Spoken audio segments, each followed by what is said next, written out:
भटकूरा के हमारे परदादा छोटन नाम था उसका, छोटन महतो, छोटन गोप यहीं के थे। हमारे छोटन गोप का ससुराल था आपका यहाँ औरा, तो वहाँ उनका तड़का मिला था 50-60 बीघा ज़मीन, वहीं जाके बस गए। हमारे आज भी ढाब चिड़ैया में अपना सगा गोतिया है साधु यादव जी। नमस्कार, मैं गुड्डू हूँ।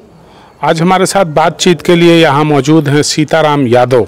सीताराम यादव एक ऐसा नाम है जो लगातार 20 साल मुखिया रहे, पैक्स अध्यक्ष रहे और शिरघाटी की राजनीति में लगातार सक्रिय रहे।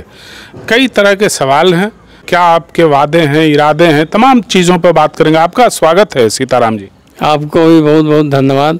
मेरा पहला सवाल यह है कि आप शिरघाटी में लगातार घूम रहे हैं, तीनों प्रखंड में, डोभी में, शिरघाटी में, आमस में, लोगों का क्या रिस्पांस है? आपको किस तरह लोग देख रहे हैं?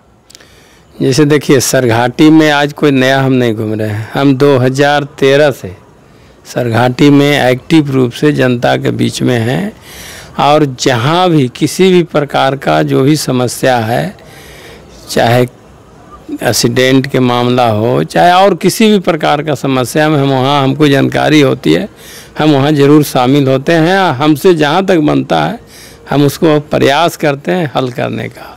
शिरघाटी विधानसभा क्षेत्र में 300 के आसपास गांव है, 305 बूथ है। हम लोगों ने पहले भी कई बार देखा कि कहीं किसी दुर्घटना में किसी की मृत्यु हो गई, कोई हादसा हो गया, तो वहां और कोई पहुंचे न पहुंचे, सीताराम यादव को वहां पर देखा गया पीड़ित परिवारों से। आज भी लछनैती का एक गांव है जहां पर एक हत्या हो गई थी, गुजरात में एक प्रवासी मजदूर की, वहां पर भी आप गए। ऐसे कितने गाँव में आप अब तक घूम चुके हैं हाल के दौरे में? जैसे यहाँ सरघाटी विधानसभा में 3 प्रखंड है, डोभी, सरघाटी, आमस। ये जीटी रोड पर है। ये तीनों प्रखंड जो है जीटी NH 2 पर है, सरघाटी भी, डोभी भी, आमस भी। तो मुझे जो लगता है, मुझे जो जानकारी है, इतना एक्सीडेंट और कहीं नहीं होता होगा जितना यहाँ होती है। चाहे वो पथरा में 3 गो, होली में 3 गो भाई का एक साथ एक्सीडेंट हुआ था, देव गुप्ता जी का, 2 यादव जी का, चाहे वो रामपुर हो, बहुत अनेकों सैकड़ों ऐसा घटना है जहां हमने हर गांव में जा कर के आपका पीड़ित परिवार से मिलना, जहां तक बने उसको आर्थिक भी सहयोग करना और सरकारी भी जो पारिवारिक लाभ हो, चाहे आपदा से हो, उसको प्रयास करना, उन लोगों को दिलाने का हमेशा है हमारा प्रयास। आप लगातार घूमते रहे हैं, लेकिन जो आपके विरोधी हैं, जो आपके विरोध में खड़े हैं, खड़े होना चाहते हैं, ऐसे लोग लगातार एक बात कहते हैं कि सीताराम यादव इस क्षेत्र के नहीं हैं, बाहरी हैं। क्या सफाई है आपकी? हम कोई बाहरी या विदेशी नहीं है। भटकूरा के हमारे परदादा छोटन नाम था उसका, छोटन महतो, छोटन गोप यहीं के थे। हमारे छोटन गोप का ससुराल था आपका यहाँ औरा, तो वहाँ उनका तड़का मिला था 50-60 बीघा ज़मीन, वहीं जाके बस गए। हमारे आज भी ढाब चिड़ैया में अपना सगा गोतिया है साधु यादव जी। वहाँ भटकूरा में है आपका रामबीरी यादव, ये सब अपना गोतिया है भी यादव, ये सब अपना गोतिया। इसलिए ये सब कहने का है। दूसरी बात है, हमारा 20 बीघा सिम पोखर में ज़मीन है, 1 बीघा डोभी में है, आमस में है, हर जगह है। सरघाटी में भी मेरा हटिया मोहल्ला में घर था। बहुत बढ़िया। तो बहुत तरह की चीज़ें हैं। आप जन सुराज के प्रत्याशी हैं। जन सुराज में 12 लोग हैं प्रत्याशी, उसमें आप भी एक हैं। कई जो रैलियां हुई शिरघाटी में, प्रशांत किशोर आए। क्या लगता है आपको पार्टी के प्रति? पार्टी किस तरह देख रही है आप? देखिए, पार्टी किस तरह देख रही है ना देख रही है वो कोई माने नहीं रखती है, मगर ये इतना ज़रूर है कि पार्टी में हम लोग मजबूती से जब से हैं, पूरे पार्टी को मजबूती से हम लोग मजबूत करने में लगे हैं। और मुझे लगता है कि पार्टी अगर हम पर विश्वास पार्टी रखा तो सरघाटी सीट जनसुराज के खाता में जाएगा। जन सुराज के खाते में जाएगी शिरघाटी सीट, ये विश्वास है सीताराम जी का। अब इसी से निकला हुआ एक सवाल है कि अगर आप विधायक बन गए तो पहला काम क्या करेंगे? देखिए, सरघाटी के अगर जनता ने मुझे मौका दिया तो सबसे पहले तो हम सरघाटी को, जनता को आपके माध्यम से आभार प्रकट करना चाहेंगे कि सरघाटी एक पूरे बिहार में 243 विधानसभा में एक आदर्श विधानसभा होगा। आदर्श विधानसभा, आदर्श विधानसभा होगा। लेकिन पहला काम को विश्वास दिलाते हैं आपके माध्यम से सरघाटी को, जनता को, पहला काम तो मेरा होगा कि सरघाटी को जिला बनवाना, चाहे वो सत्ता पक्ष जोड़े रहें, विपक्ष जोड़े रहें। अगर हमारी पार्टी की भी सरकार बनती है तो सबसे पहले मुख्यमंत्री की शपथ लेते के साथ कहेंगे सरघाटी को जिला आप घोषणा कीजिए, नहीं तो हम अनशन पर बैठने जा रहे हैं। अनशन करेंगे अगर जिला नहीं बना तो। इसके अलावा क्या क्या कमी दिखती है? बहुत कमी है, अभी बहुत कमी है। आप जानते हैं कि सरघाटी NH2 पर है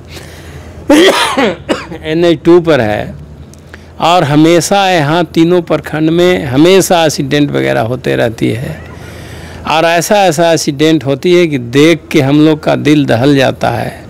और बस यहाँ आया तुरंत रेफर, तो यहाँ रिम्स जैसा यहाँ हॉस्पिटल होना चाहिए कि सारा सुविधा यहाँ व्यवस्था रहे। केवल सरघाटी विधानसभा ही नहीं, मदनपुर इधर चले जाइए जो रफ़ीगंज में पड़ता है, इधर चला जाइए बाराचट्टी जो बाराचट्टी विधानसभा में पड़ता है, झारखंड चौपारण चले जाइए, बरही चले जाइए, वो सारा GT रोड पर लोग यहाँ आएंगे, इलाज करावेंगे।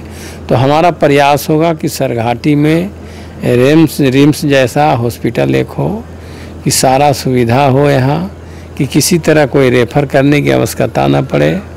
फिर आप को जा कर के यहाँ कोई अच्छा एक कॉलेज नहीं है, इंजीनियरिंग कॉलेज भी यहाँ होना चाहिए। हम प्रयास करेंगे कि इंजीनियरिंग कॉलेज यहाँ खुले और महिला कॉलेज भी यहाँ हो। तो बहुत काम करने की ज़रूरत है। बहुत सा गांव में हम लोग अभी गए, बहुत सा कहीं रोड नहीं है, तो कहीं आज नचलैती में गए हैं जो आप बात किए, वहाँ हमारा 2-4 आदमियों को विनोद ज़्यादा भी बोल रहे थे ज़रा नली देख लीजिए चल के, बहुत स्थिति ख़राब है। हमने उनको कहा कि आज दूसरे काम से आए हैं, आएंगे अभी तो आपका समस्या भी देखेंगे। आप क्षेत्र में घूम रहे हैं, 5 साल यहाँ पर विधायक रही राजद की मंजू अग्रवाल, क्या टिप्पणी है आपकी उनके काम पर? देखिए, हम उसका बात पर काम पर कोई टिप्पणी नहीं करना चाहेंगे। इसका बात और काम का जवाब जनता से आप ले सकते हैं। हम किसी को आलोचना करना उचित नहीं समझते हैं। अभी भ्रष्टाचार खास करके राजस्व कार्यालयों में दाखिल खारिज कराने में, इन चीज़ों में बहुत पैसा लग रहा है। निर्माण का काम है, 35 से 40% तक कमीशन की बात की जा रही है, उतना लग रहा है। कैसे रोकेंगे आप इसको? जैसे देखिए, कोई भी भ्रष्टाचार की लड़ाई लड़ने के लिए सबसे पहले अपने आप को ईमानदार होना होगा। अगर हम ईमानदार हैं तभी किसी पर हम उंगली उठा सकते हैं। तो हम को जनता अगर मौका देती है तो हम पूर्ण विश्वास करके आपको माध्यम से जनता को दिलाते हैं कि मुझे राजनीति में आज 20 साल नहीं, आज 25 साल से किसी न किसी पद पर हम हैं। मेरे बारे में लोग पता कर ले कि सीताराम 4 आना देने वाला एक आदमी कोई ले आवे तो मैं राजनीति से आज संन्यास ले लूँगा। 30 को मास्टर को हम लोग बहाल किए हैं। आज भी हम जिस पंचायत के हैं वहाँ मुखिया हैं, करोड़ों रुपया खर्चा हो रहा है, कार्यकर्ता काम करता है, कोई भी हम लोग की उंगली उठाने वाला आज तक नहीं मिला है।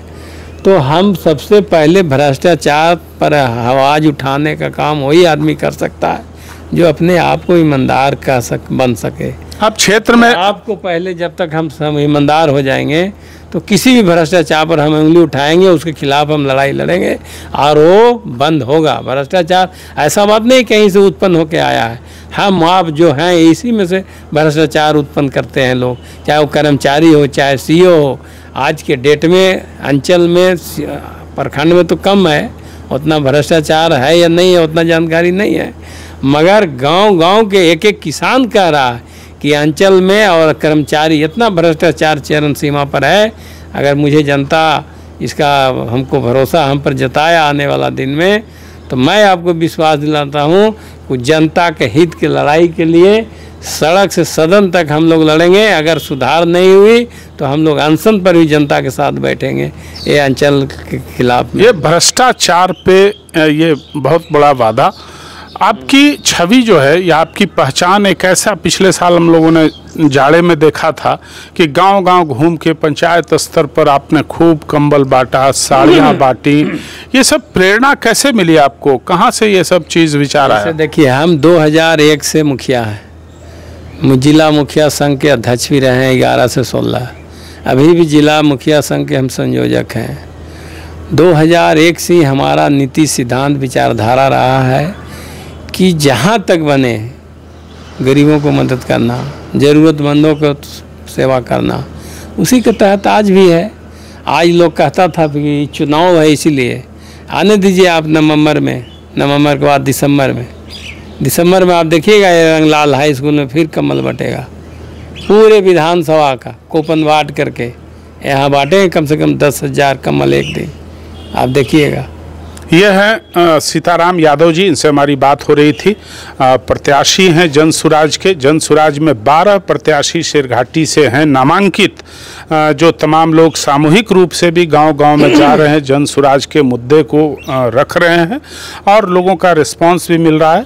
बहुत धन्यवाद।